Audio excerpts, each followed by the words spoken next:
ओम ज्ञानतिमिरन्दस्य ज्ञानाञ्जनशलाकया चक्षुरुन्मिलितं येन तस्मै श्रीगुरवे नमः। श्रीचैतन्यमनोभीष्टं स्थापितं येन भूतले स्वयं रूप कदा मह्यं ददाति स्वपदान्तिकं। वन्देऽहं श्रीगुरो श्रीयुतः पदकमलं श्रीगुरून् वैष्णवांश्च श्रीरूपं साग्रजातां सहगणा रघुनाथान्वितं तं सजीवं साद्वैतं सावधूतं परिजनसहितं कृष्णचैतन्यदेवं श्रीराधा कृष्णपादान् सहगणा ललिता श्रीविशाखान्वितंश्च। नमो ओं विष्णुपादाय कृष्णप्रेष्ठाय भूतले श्रीमते भक्तिवेदांत स्वामीति नामिने। नमस्ते सरस्वती देवे गौरवाणी प्रचारिणे निर्विशेष शून्यवादी पाश्चात्यदेशतारिणे। वञ्चाकल्पतरुभ्यश्च कृपा सिन्धुभ्येव च पतितानां पावनेभ्यो वैष्णवेभ्यो नमो नमः। जय श्री कृष्ण चैतन्य प्रभु नित्यानंद श्री अद्वैत गदाधर श्रीवासादि गौर भक्तवृंद। हरे कृष्णा कृष्णा कृष्णा हरे हरे, हरे राम राम राम हरे हरे। हरे कृष्णा। तो हम भक्तितीर्थ महाराज के पुस्तक making friends with the mind से चर्चा कर रहे हैं। तो ये जो अध्याय है the importance of short term goals, कैसे भक्ति के मार्ग में हमारे लक्ष्य होना इम्पोर्टेंट है। तो इसका एक छोटा सा एक सेक्शन बाकी है, वो आज हम समाप्त करेंगे। तो एक भक्त महाराज को प्रश्न पूछ रहे हैं, it seems that our goal is somewhat more intangible on a material level than the gold medal in Olympic games. For instance, I just read that we should meditate on the third shloka from Shikshashtaka, which states that we should be more humble than a straw in the street and more tolerant than a tree. We should give all respect to others without expecting any respect for ourselves. This mindset is difficult to capture, and in some ways, I feel almost fearful of success since it may go into my head. I see it happening to the people on spiritual path. Can you give me some short-term goals that move in the direction of our ultimate intangible goal? तो ये प्रश्न पूछ रहे हैं कि भक्ति के मार्ग में हमारा जो लक्ष्य है बहुत बार आसानी से हमको दिखता नहीं है। जैसे भौतिक मार्ग में अगर कोई ओलंपिक गेम के लिए प्रैक्टिस कर रहा है तो 3 साल प्रैक्टिस करने के बाद उसके हाथ में कुछ मेडल तो आता है, समथिंग टैंजिबल। पर भक्ति के मार्ग में हमने कुछ प्राप्त किया कि नहीं समझ में नहीं आता। और बहुत बार शिक्षाष्टकम का ये जो श्लोक है त्रिनादपि सुनीचैन, कि हमको नम्र बनना है। पर बहुत बार क्या होता है कि भक्ति के मार्ग करते करते जब थोड़ा बहुत सफलता आता है तो नम्र बनने से ज़्यादा हम क्या बन जाते हैं, गर्व आ जाता है हमको। तो ये भक्त पूछ रहे हैं महाराज को कि कैसे हम ये जो अल्टीमेट गोल है भगवान की प्राप्ति, नम्रता, ये सब प्राप्त करें और कैसे बिना गर्व आए, बिना अहंकार के ये लक्ष्य के हम प्राप्ति कर सकते हैं। आंसर, कंसिडर द लास्ट श्लोक ऑफ शिक्षाष्टकम। आश्लिष्य वा पादरतम विनष्टु माम अदर्शनाम मर्महताम करोतु वा यथा तथा वा विदहातु लंपटो मत प्राण नातस्तुस एव ना परः। तो ये शिक्षाष्टकम का अंतिम श्लोक है जहाँ पे चैतन्य महाप्रभु प्रार्थना कर रहे हैं कि हे कृष्ण, अगर आप मुझे आलिंगन करेंगे या मुझे टुकरा देंगे, कौन सी भी अवस्था में मैं आपका भक्ति करता ही रहूँगा, क्योंकि आप मेरे आराध्य देव हैं। This is a very pretty intense goal. However we must understand that we gradually want to move in this direction. तो ये जो शिक्षाष्टकम का जो आखिरी श्लोक है जहाँ पे चैतन्य महाप्रभु पूरे आत्मनिवेदन की भावना से प्रार्थना कर रहे हैं कि भगवान आप कैसे भी मुझे स्वीकार करें कि तिरस्कार करें, मैं आपका भक्ति करता रहूँगा। तो हमारे लिए ये पर हमको भक्ति में धीरे धीरे उसकी ओर बढ़ना है, निराश नहीं होना है। Your point is profound because people are not afraid only of failure but. तो ये बहुत इंपॉर्टेंट पॉइंट है कि हम जिंदगी में बहुत बार असफल होने के लिए डरते हैं। हमको लगता है कि भक्ति में मैं आगे बढ़ूंगा तो असफलता प्राप्त करूंगा तो क्या होगा। पर बहुत बार हम सफलता से भी डरते हैं।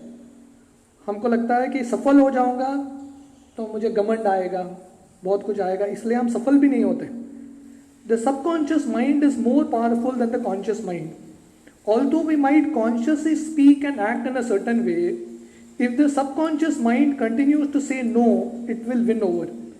तो हमारे मन के दो स्तर है, एक को बोलते हैं कॉन्शियस माइंड, दूसरा है सबकॉन्शियस माइंड। तो एक मन जिसके बारे में हम जानते हैं और दूसरा है बहुत डीप जो हमारे बिलीव्स हैं, हम जिस चीज़ पे विश्वास करते हैं तो उसको सबकॉन्शियस माइंड बोलते हैं। Conscious mind, subconscious mind. बहुत बार क्या होता है, हमारा जो कॉन्शियस माइंड बोल रहा है और हमारा जो अंदर सबकॉन्शियस माइंड है, दोनों में डिस्कनेक्ट है। हमको लगता है कि मुझे भक्ति करना है, पर अंदर से एक आवाज़ आता है, हमको हमारे पे कॉन्फिडेंस नहीं रहता, कर पाऊंगा कि नहीं, फेल तो नहीं होगा।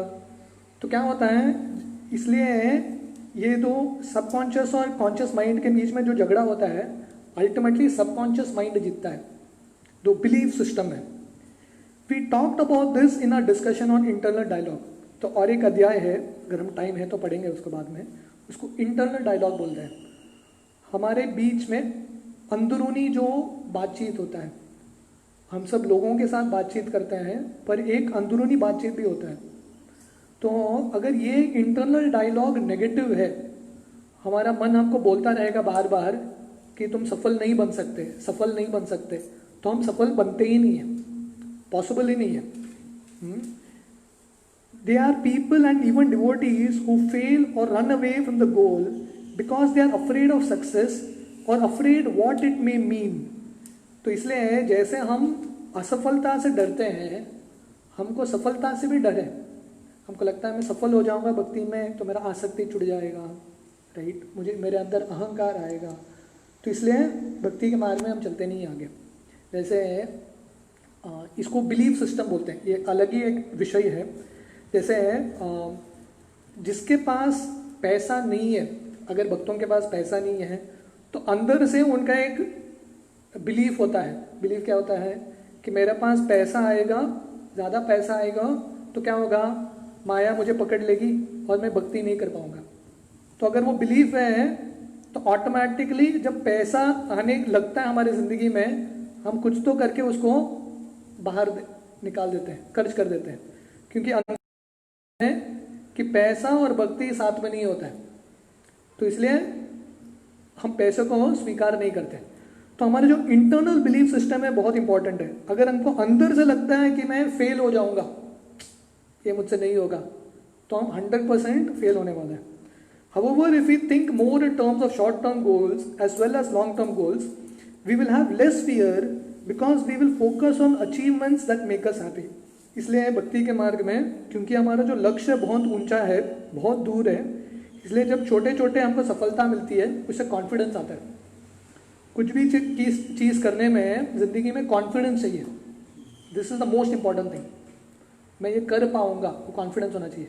अगर कॉन्फिडेंस नहीं है तो सब चीज़ चला जाएगा, राइट।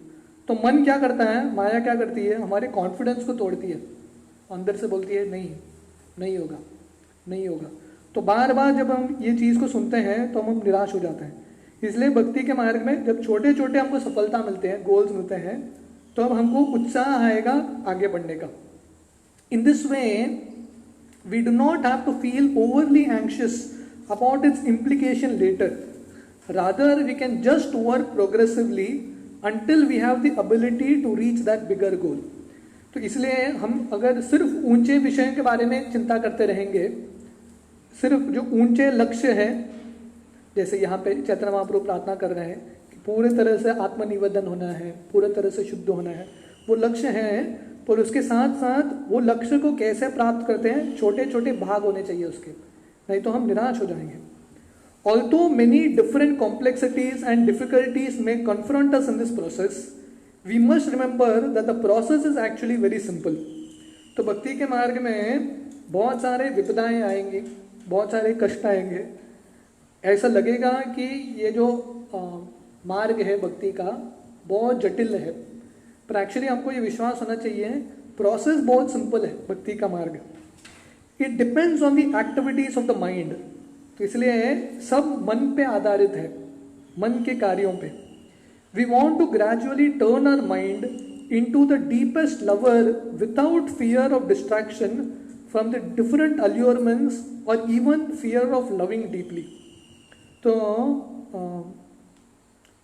हमको ये हमारा जो भगवान के प्रति जो प्रेम है उसको विकसित करना है, और जितने भी जो डिस्ट्रैक्शंस हैं, प्रलोभन है ये माया के, उससे दूर रहना है. This is the duty of a spiritual warrior. तो ये जो पूरा सीरीज है महाराज ने इसका शीर्षक दिया है स्पिरिचुअल वॉरियर, स्पिरिचुअल योद्धा. तो हमारा अंदर मन के साथ युद्ध चल रहा है. Whether we have money or not, whether we have good health or not, whether we have a big project or a simple service, we want to feel eager to receive God's loving embrace. तो जिंदगी में हमारा ये principal होना चाहिए. अगर हमारे पास पैसा है नहीं है, अच्छा सेहत है नहीं है, हमारे पास बहुत बड़ा एक प्रोजेक्ट है करने के लिए, या साधारण सा सेवा है, हमारा लक्ष्य क्या है, हमको जो भी भगवान ने सेवा दिया है, अवसर दिया है, उसके प्रति उत्साह होना चाहिए, eagerness. Whatever is happening in our lives, we want to remind ourselves that Krishna has picked us up after many lifetimes in order to bring us to this point in this lifetime. हमको हमेशा याद रखना चाहिए हमारे ज़िंदगी में जो भी हो रहा है, अच्छा बुरा कितना भी हो रहा है, हमको बार बार अपने आप को याद दिलाना है कि बहुत जन्म जन्मांतर बाद कृष्ण ने मुझे अभी चुना है उनकी भक्ति करने के लिए. If we can develop this proper mental culture, the last layers will fall away, and Krishna, who is constantly reaching out for us, will feel happy to see us approach him. तो जब हमारे हृदय में ये भावना रहेगा, ये attitude रहेगा कि कृष्ण ने बहुत जन्मों के बाद मुझे चुना है, मुझे ये अवसर दिया है भक्ति का, तब हम भक्ति का मार्ग थोड़ा तीव्रता से लेंगे. और कृष्ण जब देखेंगे कि ये भक्त अभी भक्ति अच्छे से कर रहा है, अपना हृदय डाल के कर रहा है, कृतज्ञता से कर रहा है, तब कृष्ण खुश हो जाएंगे. We will hope that we do not lose a determination at this point.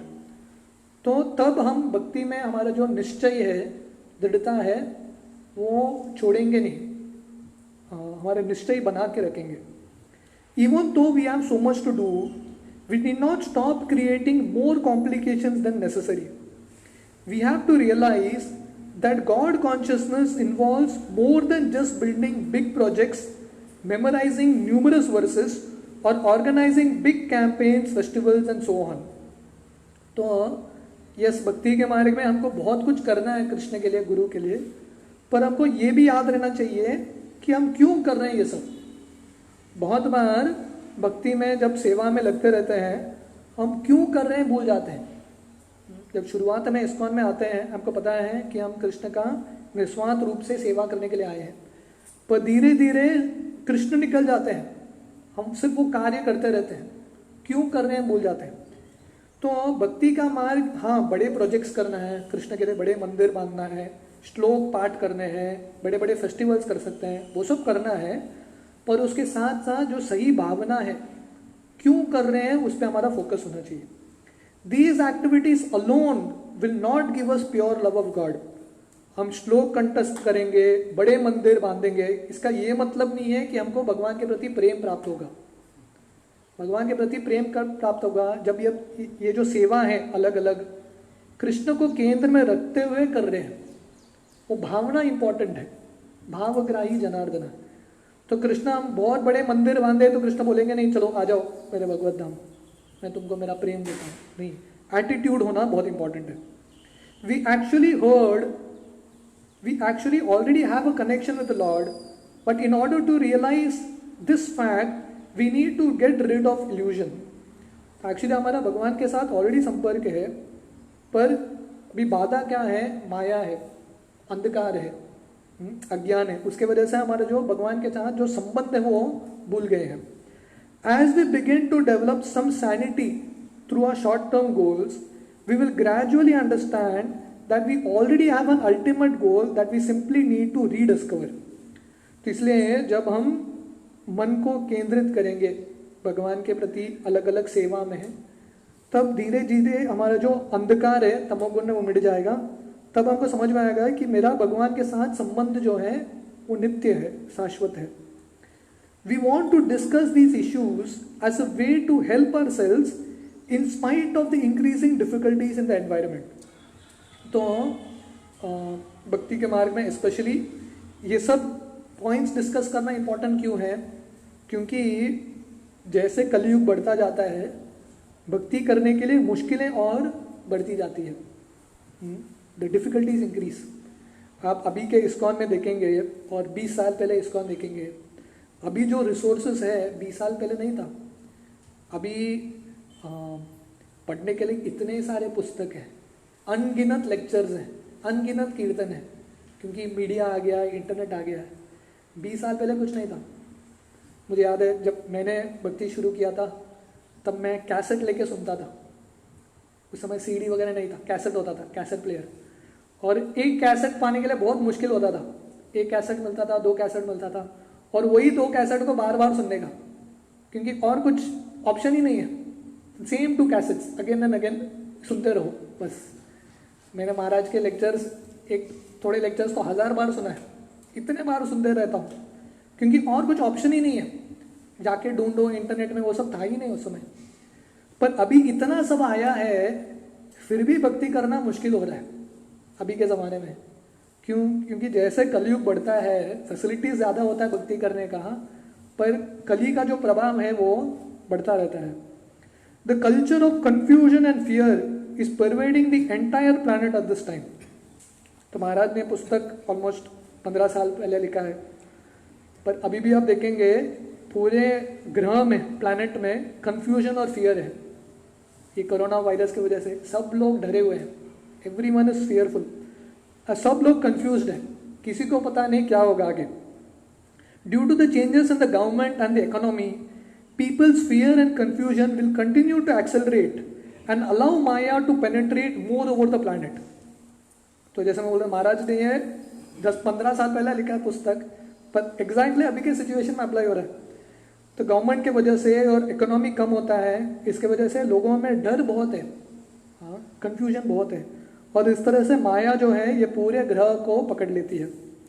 In order to replace or counteract the fear and bewilderment, we need a greater sense of love. तो इसलिए ये जो डर और जो मोह है उससे बाहर उठने के लिए हमको प्रेम का आस्वादन करना है, कृष्ण के प्रति जो प्रेम है। In one sense there is only love and fear. तो इसलिए भय का उल्टा विपरीत इमोशन क्या है? प्रेम।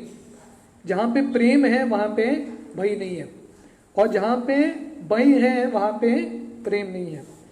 As we harness the mind more carefully, we will exhibit more of a love, because we will feel happy about who we are and who we are becoming.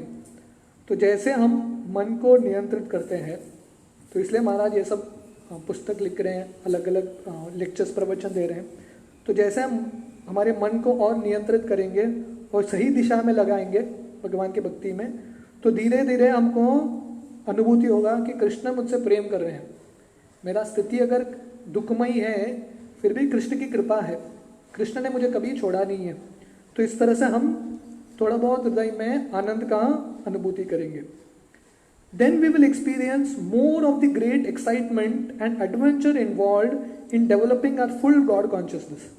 तो धीरे धीरे जब हमको थोड़े थोड़े सफलता मिलेंगे भक्ति में, तब हमको एक्साइटमेंट रहेगा, हाँ मुझे भगवान के प्रति पूरा प्रेम प्राप्त करना है, I need to develop this. तो इसलिए जब हम शुद्ध भक्तों की ज़िंदगी पढ़ते हैं, तुकाराम महाराज की ज़िंदगी या हरिदास ठाकुर की ज़िंदगी या भक्ति विनोद ठाकुर, इन सब जो शुद्ध भक्तों ने कृष्ण का जो रस का आस्वादन किया है, वो जब हम पढ़ते हैं हमको उत्साह आना चाहिए कि मुझे भी एक दिन उन्होंने जो रस पाया है मुझे भी वो चखना है, right? We need to develop that greed, मुझे भी पढ़ना है उनकी तरह एक दिन. However, when we do not harness the mind sufficiently, the tapes and music from previous lifetimes and even from this life will start playing over and over again. तो इसलिए जब हम हमारे मन को नियंत्रित नहीं करते भगवान की भक्ति में, ये न के न प्रकारेण मन कृष्ण निवेशित, इस तरफ नहीं तो उस तरफ, कैसे तो हम भगवान के चरणों में, भगवान की भक्ति में हमारे मन को नहीं लगाते, तो क्या होगा, हमारा जो पिछला म्यूजिक है, टेप रिकॉर्डर, वो चालू होगा.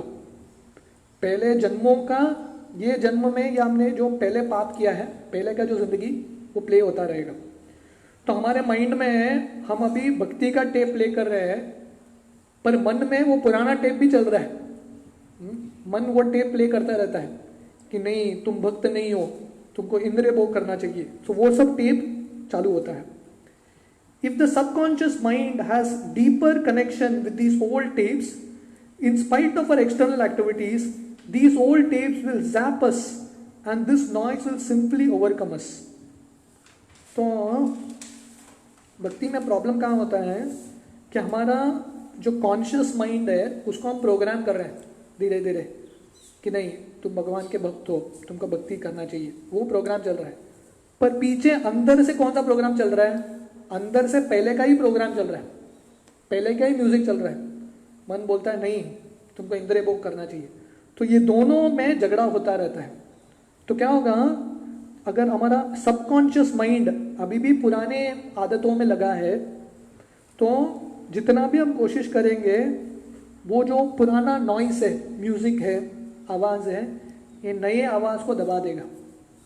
One day when we return to the spiritual world, we will look back at ourselves and realize that it was worth the struggle.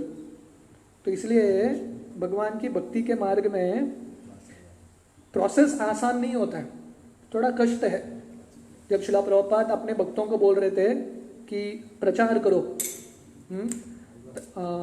तो प्रभुपाद के शिष्य प्रचार करने के लिए गए, तो भक्त आके प्रभुपाद को बोलने लगे, प्रभुपाद प्रचार इतना आसान नहीं है. प्रभुपाद बोले मैंने कब बोला तुमको आसान रहेगा, भक्ति करना ये दुनिया में स्पेशली कलयुग में आसान नहीं है, संघर्ष है मन के साथ. पर एक दिन जब हम ऐसा संघर्ष करते रहेंगे तो धीरे धीरे, हम नहीं जानते फिर भी भक्ति में धीरे धीरे प्रगति हो रहा है. और एक दिन जब हम आध्यात्मिक जगत जाएंगे, when we return to the spiritual world, तब वहां से बैठ के हम देखेंगे कि हमारा जो स्ट्रगल था वो सब सही था. अगर इतना स्ट्रगल नहीं होता तो वहां पहुंचते नहीं थे. तो महात्मा प्रभु शिला प्रभुपाद के एक शिष्य वो लिखते हैं, अगर हम भगवान के धाम जाएंगे और कृष्ण मिलेंगे और हम कृष्ण को पूछेंगे, कृष्ण मैं जब कलयुग में या धरती में था, इतना संघर्ष था मेरे भक्ति की जिंदगी में, इतना संघर्ष, इतना कष्ट क्यों दिया आपने? तो कृष्ण बोलेंगे अगर वो सब कष्ट नहीं होता था तुम अभी इधर नहीं होते थे, राइट? तो भक्ति के मार्ग में कष्ट है, but when we keep tolerating and going on, तब हम भगवत धाम जाएंगे. Although the struggle seems so difficult, if not impossible, while we suffer through them, one day we will see the simplicity. तो इस तरह से जब हम संघर्ष कर रहे हैं, बहुत मुश्किल लगता है ये फेस को ओवरकम करने के लिए, फिर भी जब हम उसको सहन करते रहते हैं और भक्ति करते रहते हैं, एक दिन सब समझ में आएगा. We simply have to position ourselves in the proper way to receive the help that is always accessible. तो भगवान और भगवान के जो शुद्ध भक्त हैं हमेशा हमारे मदद करने के लिए तैयार हैं. जैसे जब शिला प्रभुपाद जलदूत में जाते हैं अमेरिका की ओर, तब शिला प्रभुपाद को हार्ट अटैक आया था. तब शिला प्रभुपाद देखते हैं कि स्वयं कृष्ण और कृष्ण के बाकी सब अवतार और पूरा परंपरा, गुरु शिष्य परंपरा प्रभुपाद को दिखते हैं, और वो सब लोग प्रभुपाद को बोलते हैं आप जाइए, हम सब आपके साथ हैं. तो वैसे ही भक्ति के मार्ग में मदद हमेशा है, हम सब पुकारेंगे तो मदद आ जाएगा. जैसे जीसस क्राइस्ट बाइबल में बोलते हैं knock and the door shall open, आप खटखटाओ दरवाजा खुल जाएगा. सीक एंड द हेल्प शिल कम, आप मदद मांगो, कृष्ण मदद देंगे, अलग अलग भक्तों को भेजेंगे.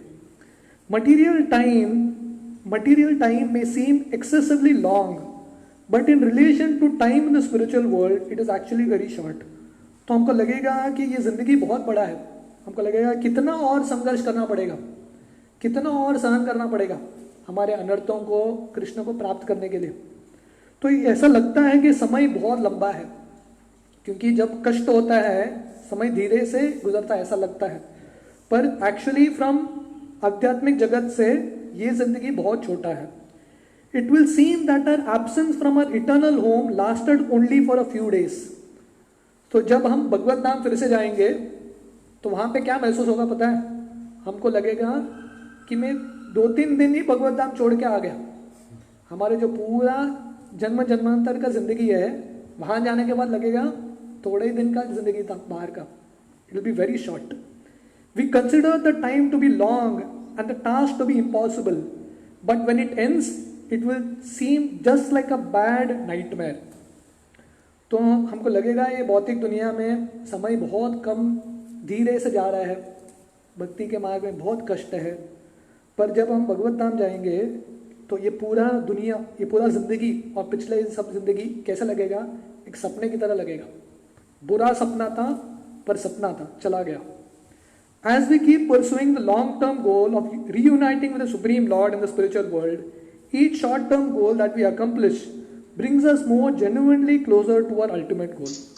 तो इसलिए कृष्ण के भक्ति में जब हम हमारे जो लक्ष्य है बहुत बड़ा रहता है, उसके लिए हम प्राप्त करने का कोशिश करते हैं. जो छोटे छोटे लक्ष्य हैं उसको जब हम प्राप्त करेंगे तब क्या होगा? हमारा हौसला बढ़ेगा और धीरे धीरे हम कृष्ण की प्राप्ति करेंगे. जैसे आज इंटरनेशनल योगा डे है. योगा का मतलब है जोड़ना, reuniting with the supreme lord, Krishna के साथ वापस जोड़ना.